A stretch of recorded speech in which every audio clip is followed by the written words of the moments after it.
to be looking at a couple of stuff that are going to be happening in the English Premier League, and we're going to be looking at scoreline prediction for these teams. Now, the Premier League is back, and it's going to be a bumper weekend. On this Saturday, I'm telling you, the matches are going to be played at so much. Arsenal will be playing on Sunday, but another match that's going to be taking place is the one between Brentford and Manchester United. This is a match that promises to be a super match, considering the fact that in the time past that Brentford has really taken the sail off United. The United are coming with a Superman that used to make the difference for Brentford side. That is talking about Mbemo. I'm sure that Mbemo is going to be facing a lot of hostility when it goes back to the community stadium. But it is what it is anytime, you see that players, when they leave the club side, fans aren't happy with the movement. You see them start, clamoring and start saying, no, what you did is not good. But it is what it is.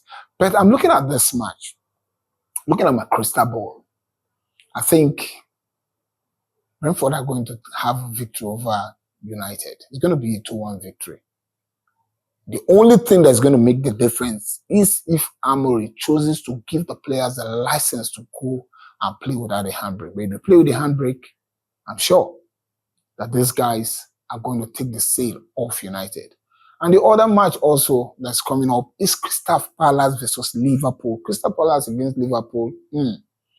Crystal Palace have done a dodgy stuff over Liverpool. And Liverpool will be seeking for revenge. But unfortunately, this match is going to be played at Crystal Palace's ground. So it's going to be a difficult one. This is where it's going to be a test of the grit of Arne Slot, because in the last couple of matches, they've been scraping results. But I see Crystal Palace defeating Liverpool by a long goal. Somebody will say, I know why you said it. But I see Crystal Palace doing something against them, because Crystal Palace, they know how to defend against Liverpool. It's going to be a long goal. And that's going to be a loss for the two solid sides that are going away. A loss for United, a loss for Liverpool. And the other one is going to be Leeds versus Bournemouth. These are two sides that play fantastic football. The way these two sides play when they play, whether they are losing, they are always playing entertaining and creative football. So we want to see football at its best. But I see Bournemouth City taking the sail off Leeds, because Leeds are still playing to the gallery. They're playing with the same kind of football. So they've not learned their lessons from the previous times they've come to the Premier League and went on relegation.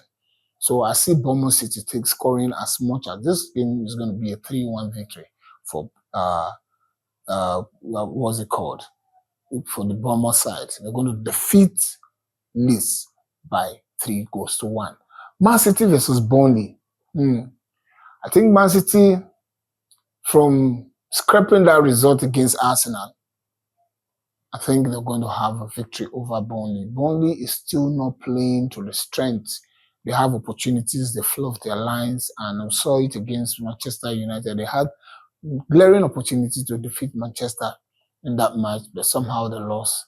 But this match, they also did the same thing against Liverpool. So I think inexperience is counting against them. Scott Parker needs to bring his A game if he needs to.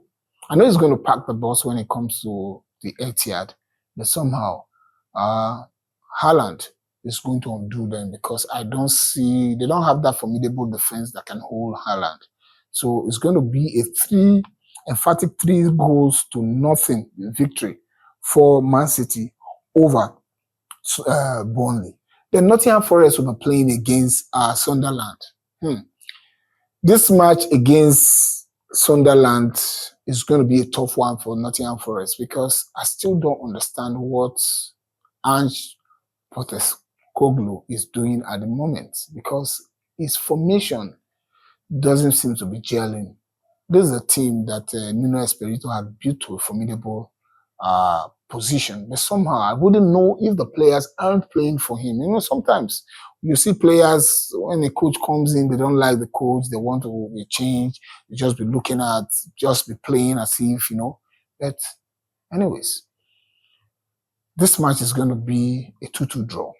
That's what I said. There are going to be avalanche of goals. Sunderland, the kind of football they are playing, they don't sit back.